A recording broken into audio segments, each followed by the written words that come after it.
70 80 हज़ार की लीड से जीत रहे थे। हमने उनको हरवाया है और उनके ऊपर जाली मोहरे लगा के सबको हरवाया। कमिश्नर साहब, जब जाली मोहरे लग रही थी उस वक्त आपने किसी से कहा कि ये सब कुछ हो रहा है, गलत हो रहा है, इसको रोका जाए? देखिए, मैं ये सारी इस गलत कारी की जिम्मेदारी अपने ऊपर ले रहा हूँ और साथ आपको बता रहा हूँ कि जो चीफ इलेक्शन कमिश्नर है, जो चीफ जस्टिस है, वो भी इस काम में पूरे शरीक है। किसके कहने पे सब कुछ होता रहा?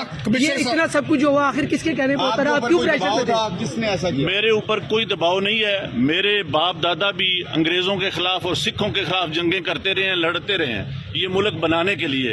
अब मैं इस मुल्क को तोड़ने का हिस्सा नहीं बन सकता। कमिश्नर साहब, आपने रावलपिंडी की बहुत बड़ी खिदमत की है। आपने बड़े बड़े मेगा प्रोजेक्ट में 24 घंटे काम किया है।